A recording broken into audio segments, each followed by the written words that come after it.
मैं मृत्युंजय आपका स्वागत करता हूं हमारे इस चैनल सटीक परामर्श में। और देखिए, इस तरीके के फ़ॉइल के ऊपर बहुत सारा वीडियोस हम लोगों ने बताया था। दवाई का जो फ़ॉइल होता है एल्युमिनियम फ़ॉइल के, इसके ऊपर कुछ वीडियोस भी बनाया था।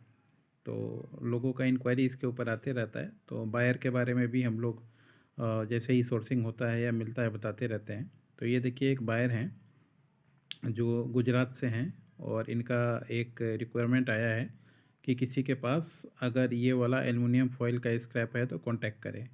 मोबाइल नंबर भी दिया हुआ है 9510686289।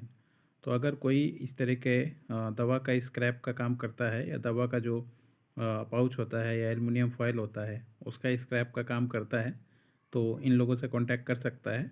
बाकी जो थोड़ा रेट का भी आइडिया मैं बता दूं आपको कि ये लोग क्या करते हैं, इसको फिर से मेल्टिंग करके और उसको एल्युमिनियम फॉयल में कन्वर्ट करते हैं और कन्वर्ट करके फिर मार्केट में सेल करते हैं या फिर दवा का पाउच फिर से बनाते हैं। तो रिसाइकलिंग के ये काम आता है। तो जो भी रिसाइकिल यूनिट वाले हैं उसको ये 125 से 130 रुपये किलो के हिसाब से ख़रीदते हैं।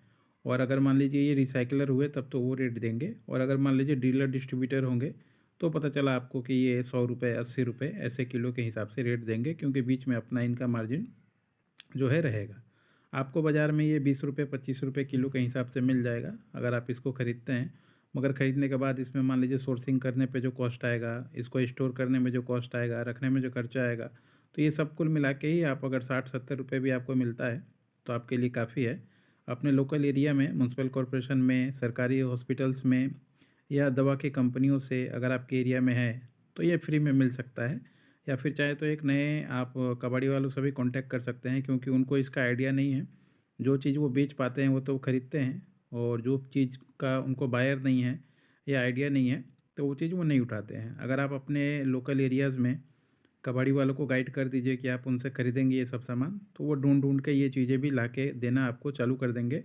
जैसे वो प्लास्टिक की चीज़ें जो हैं ले के घूमते हैं और ले जाके बेचते हैं कबाड़ी वालों को। तो इस तरीके से अगर आप ये काम को करना चाहें तो कर सकते हैं। अच्छा बिजनेस अपॉर्चुनिटी है और थोड़ा सा यूनिक है, क्योंकि मान लीजिए हर एक काम जो कर रहा है वही काम आप भी करेंगे तो धंधा नहीं होता है। थोड़ा सा यूनिक कुछ ना कुछ आपको मान लीजिए करना पड़ेगा, तभी जाके मार्केट में जो है बिजनेस होगा, नहीं तो मुश्किल है। आज की डेट में कंपटीशन किसी भी काम में इतना ज़्यादा है, किसी भी लेवल पे, कि आपको कुछ नया तरीका आपको करना ही पड़ेगा, नहीं तो फिर दिक्कत हो जाएगी आपके लिए, आपके काम के लिए।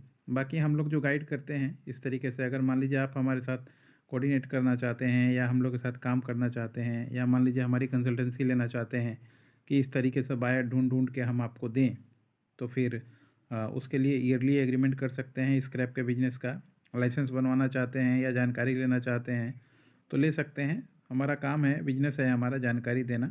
तो टाइम अपॉइंटमेंट बुक करके आप चाहें तो इस सब के ऊपर और भी ज़्यादा सब्जेक्ट के ऊपर जान सकते हैं और अपना टाइम अपॉइंट लेके काम को करा सकते हैं। लाइसेंस के रिगार्डिंग कोई भी बात हो और मान लीजिए बाकी चीज़ों के बारे में, बिजनेस के बारे में, आप बिजनेस कर रहे हैं, समझ नहीं आ रहा है कैसे बेचें, कहाँ से बेचें, क्या रिसर्च करें, तो ये सारा अपना काम होता है मार्केट में। हम लोग रिसर्च वगैरह भी करते हैं और ढूंढ ढूंढ के चीज़ें भी देते हैं। तो कोई भी चीज़ मान लीजिए फ्री में होता नहीं है और एक्सपेक्ट भी नहीं करना चाहिए। आप भी बिजनेस करेंगे, हम भी बिजनेस करेंगे, मिल के साथ करेंगे तो आगे बढ़ेंगे।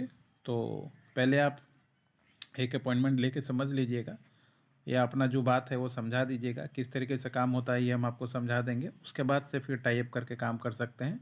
मगर पहला भी इंट्रोडक्शन हो या कोई हो, पेड सिस्टम पे ही होगा, क्योंकि फ्री में टाइम बर्बाद करने वाले भी बहुत आते हैं।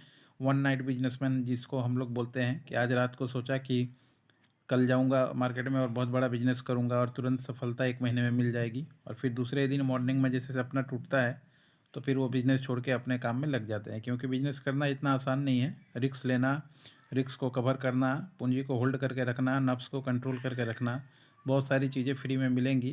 टेंशन, गिफ्ट, डायबिटीज़ बहुत सारा आएगा साथ में लेके। तो इसीलिए अगर जज्बा हो तभी आएँ, खाली टाइम पास करने ना आएँ। आज के लिए इतना ही। धन्यवाद।